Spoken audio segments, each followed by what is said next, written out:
boys and girls, ladies and germs, how you doing? Dr. Kev here. Little quick video for you about neck alignment on guitars with bolt-on guitar necks like Fenders and, well, half the guitar market at least, right? I'm going to show you today on my own Music Band Silhouette Special.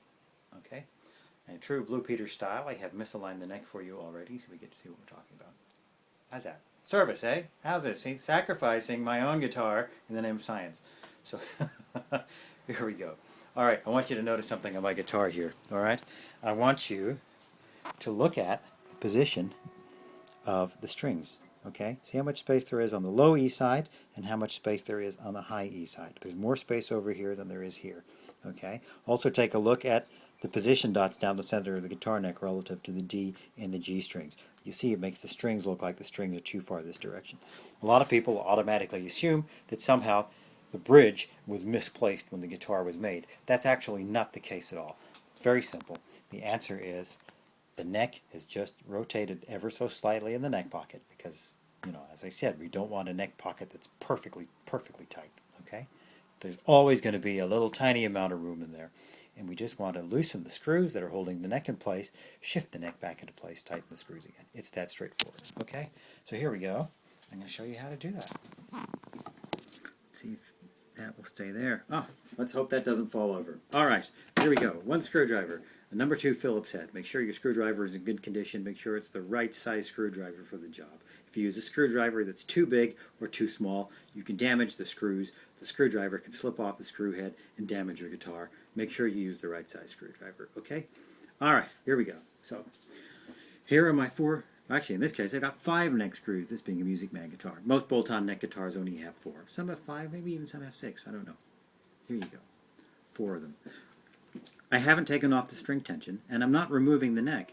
The screws will stay in the neck, but I'm just going to loosen these screws enough that the neck can move a little bit in the pocket. And to do that, I'm literally just backing these screws off about 1 full turn. That's all, okay? Notice how I'm going to use these fingers here to keep the head of the screwdriver close to the screws. Less likely for the screwdriver to slip, won't leave a mark across the finish, okay? So, 1 full turn, he says, as I got the ratchet wrong. Let me fix the ratchet. There we go. 1 full turn. There's 1 turn. 1 full turn.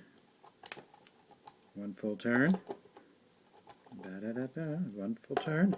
And 1 full turn again. There we go. Wonderful. That's fantastic. We're done. Okay? Now, having loosened the guitar neck, let me show you what happens. Here we go.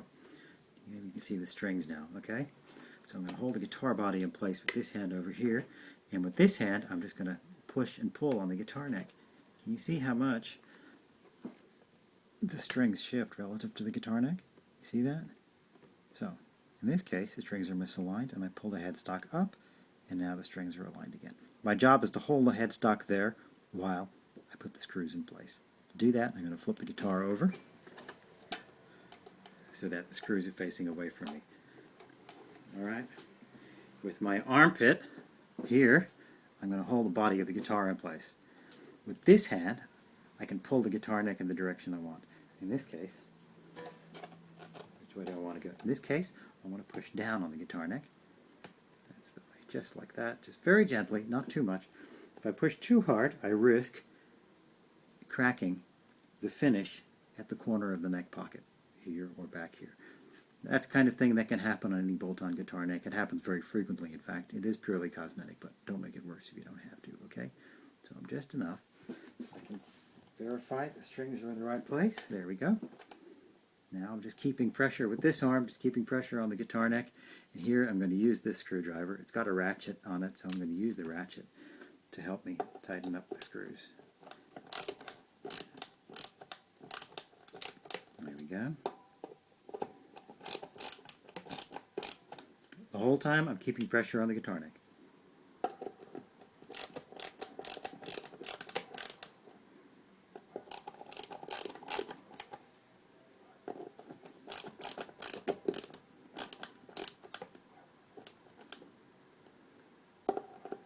And now just tighten up. And I'm not cranking them tight.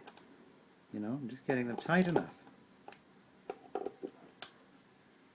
You can over-tighten the screws, in which case you risk cracking the neck plate. you also risk stripping the screw holes in the guitar neck, and we don't want that. Done. That's it. Look at that string alignment now. How does that look? See, got the same amount of space here as I do here, and the dot markers down the center of the neck are pretty much centered along the D and G strings. I'm good to go. And I didn't even have to detune the strings. Bingo. There you go, folks. Enjoy. Thanks for watching. Bye-bye.